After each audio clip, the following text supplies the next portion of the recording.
If you clicked this video, you probably just came from my Glee Deep Dive, and if you didn't, you should probably go check it out after this. So in making the Glee Deep Dive, I just went deeper and deeper into it, and at one point I just had to put limits I just never finished the video. But I love doing episode breakdowns, and I've never actually done one on YouTube, and so this video is basically sort of an extra that I had to cut out of my deep dive, but now I kind of regret it. So I thought it would be a cool video to do on its own, so let's get into it. But before we dive in, let's talk about this video's sponsor, Raycon. You know, in today's world, we're all looking for ways to save a few bucks without compromising on quality, and that's where Raycon comes in. They're on a mission to prove that you don't have to pay an arm and a leg for exceptional sound and essential smart tech. I recently tried Raycon earbuds, and let me tell you, I was blown away by the quality. I've tried other brands before, and Raycon truly stands out. The sound, the smart tech features, and the overall experience surpassed my expectations. They've debunked the myth that affordable means sacrificing quality. These earbuds are a game changer. One of the things that impressed me the most is the versatility of the Raycon everyday earbuds. Whether I'm out on a run, working on projects, or simply just enjoying my favorite tunes, Raycon delivers crystal clear sound and a comfortable fit that stays in place no matter what I do. You can enjoy your music doing your workouts or even get caught in the rain without worry. They're built to withstand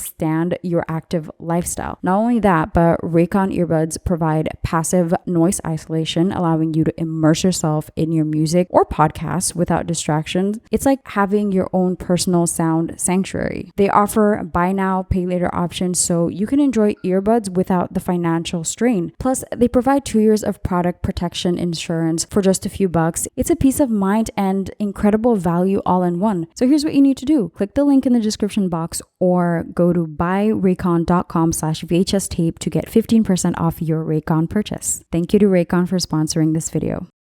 Initially, I wanted to make a video about the perfect Glee episode, but as I was going through the selection process, I realized that there's simply too many great episodes to limit myself to one. So I decided to start a series where I break down some of the best episodes of Glee and, maybe other TV shows. One thing worth noting is that I likely won't be dissecting season finales or special episodes. These tend to naturally rise to the top due to their role in resolving months of conflict and storytelling, effectively tugging at viewers' heartstrings. You could easily look at episodes like Sectionals, Journey to Regionals, Nationals, and Goodbye and understand why they're so special and beloved. However, for every mid-season finale and finale, there are around 20 other episodes designed to keep us engaged and establish the foundations that ultimately culminate in these pivotal moments. These episodes in between are what determine if a show is worth watching. If they're crappy, it doesn't matter how good a finale is, you will never get to that point. So today I'm breaking down one of my favorite episodes of Glee to recommend out of context. Sometimes people get curious about the show but don't want to watch the pilot. I'm guessing it has to do with people not having the best experiences with pilots. I don't know. But in any case, Duets, written by Ian Brennan, is an episode I tend to recommend a lot. Not exclusively. Sometimes I go for riskier episodes, but this one is always a success.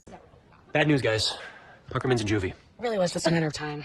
What did he do? He drove his mom's Volvo through the front of a convenience store and drove off with the ATM. The episode kicks off in the choir room with the Glee Club kids. Mr. Shu strides in, dropping in a quick explanation for Puck's absence to both the audience and the characters. He then rolls out the weekly assignment. This is also where we get introduced to Sam Evans. Typically in Glee, there's a bit of a backstory leading up to Mr. Shu's lesson plans, usually revealed through flashbacks before he presents them to the kids, or there's a scene at the beginning of the class that causes Mr. Shu to assign the lesson to address the issue. But in this episode, Mr. Shu takes a backseat, allowing the main focus to remain squarely on the kids. Another thing worth noting is Sue Sylvester's absence, giving the show a break from the Tom and Jerry dynamic that Will and Sue have. With the assignment in place, we now have the launch pad for our various plot lines. Plot A follows Kurt, Sam, and Finn. Plot B zooms in on Rachel, Finn, Quinn, and Sam. Meanwhile, Plot C weaves together the threads of Santana, Mercedes, Brittany, Artie, Tina, and Mike. Plot A revolves around the disagreement between Kurt and Finn. At its heart, it's about the differing views on how to navigate the situation with the new member Sam. Kurt is adamant about performing a duet with Sam, seeing it as an opportunity to form a bond with the newcomer. Finn, on the other hand, is concerned that doing a duet with Kurt might invite unwanted attention and bullying towards Sam. Plot B involves Rachel and Finn joining forces with the goal of making Sam feel welcome.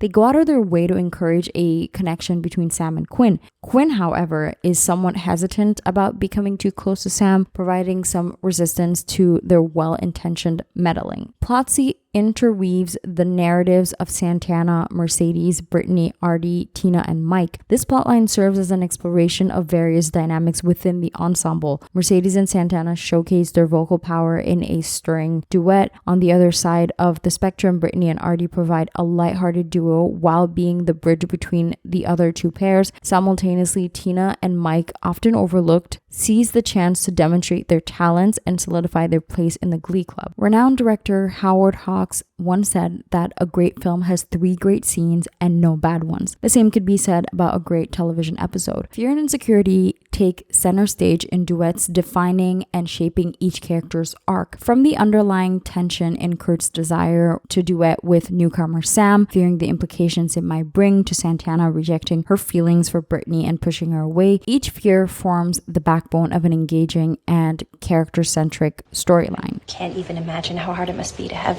feelings in high school that you can't act on for fear of being humiliated, ridiculed, or worse. Duets refrains from falling into the traps of many special episodes, disconnecting from the overall plot. Instead, it leverages the duet challenge as a lens to examine relationships, fears, and desires. As the episode unfolds, each duet pairing provides a deeper insight into the characters, contributing to their ongoing development and growth. Each subplot within Duets ties into a key fear or insecurity, making the episode compelling to watch. Kurt's struggle with his identity and his subsequent selfless decision to take one for the team is one that marks a significant step in his character growth. Rachel and Finn, on the other hand, wrestle with their own self-centered tendencies and in their own way try to be better, Rachel especially. Meanwhile, characters often in the background, such as Tina and Mike, get a chance to shine, revealing layers that were previously unexplored. The magic of Duets doesn't stem from grand spectacles or high-stake competitions, but rather from its character-driven narratives and intimate musical performances. The duet between Santana and Mercedes is a prime example, as they turn their friendly rivalry into a soulful and powerful performance that highlights their individual strengths. Similarly, the lighthearted and comedic interaction between Brittany and Artie serves as a delightful counterpoint, once again demonstrating Glee's ability to balance drama with humor. The chemistry between Sam and Quinn is evident in their performance, setting the stage for potential romance, yet Quinn's fear of repeating past mistakes leaves her reluctant to embrace this connection, adding tension and uncertainty to the storyline. For the first time, we get around to seeing Brittany and Santana's private dynamic.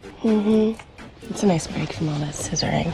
We get to explore more of the bitterness between Artie and Tina's breakup, which was mostly treated as a means to make Asian jokes up until here. Artie gets to be vulnerable in sharing how the accident has shaped how he sees his sexuality and what it means for someone like him to be intimate. This episode shows us how much of a stand-up guy Sam is. It reaffirms why Rachel and Finn work together by showing us how obnoxious they can be, but also how well they complement each other. And most importantly, you can tell how carefully constructed this narrative is. Kurt ending up doing a quote-unquote duet alone instead of forfeiting is a statement to his character, paving the way despite not having support. Quinn's reaction to Sam trying to get closer to her is a nod to the trauma she felt from the previous year that wouldn't really get addressed again until the next year. This episode also perfectly addressed and acknowledged the past, answering questions and reaffirming things that were tackled in season 1. Kurt, Finn, and Bert's dynamics were readdressed without sugarcoating what happened in the past. This episode focused on pairing the characters together to create something bigger and better, and it did with each pairing something very fun and interesting. For one, Rachel and Finn are at their best when they're working together. It's obviously meant to be obnoxious that they think they're going to win. All the kids think they're going to win, which is backed by their votes at the end of the episode. But instead of taking the traditional route and having Rachel and Finn contest their loss later, because let's face it, Don't Go Breaking My Heart is one of the most overdone duets, they set these guys on a completely different mission, which would prove to be a very fun side plot that would later come back and bite them in special education. Furthermore, the themes of Duets itself is symbolic. It not only stands for the musical assignment, but also signifies the importance of partnerships, unity, understanding, and compromise in the broader sense. Whether it's Kurt's desire to pair with Sam, Rachel and Finn's endeavor to integrate Sam, or the contrasting duets of Santana and Mercedes versus Brittany and Artie, the concept of duet goes beyond music, permeating the interpersonal dynamics, fears, and aspirations of the characters.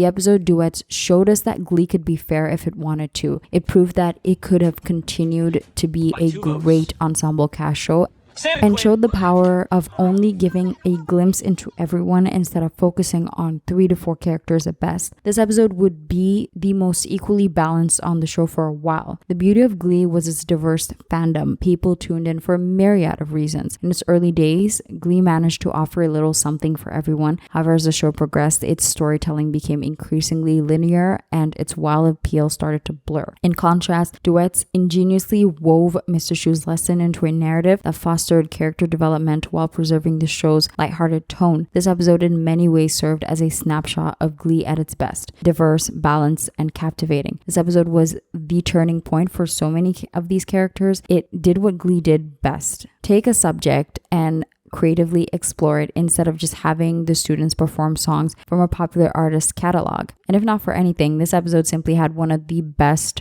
most rewatchable performances in the entire show. Anyway, that's all I have for you today. I hope you enjoyed this video. Glee has so many amazing episodes. This is just one of them. Comment down below what your favorite episode is. Comment down below if you agree that this is a really good Glee episode. And also, if you want me to do other TV show breakdowns, let me know down below in the comment section, because I'm running out of Glee things to do, and I have a really wide range of shows that I watch. I just never know if people would be interested in me analyzing them, so let me know down below. Thank you again for watching, and I'll see you next time.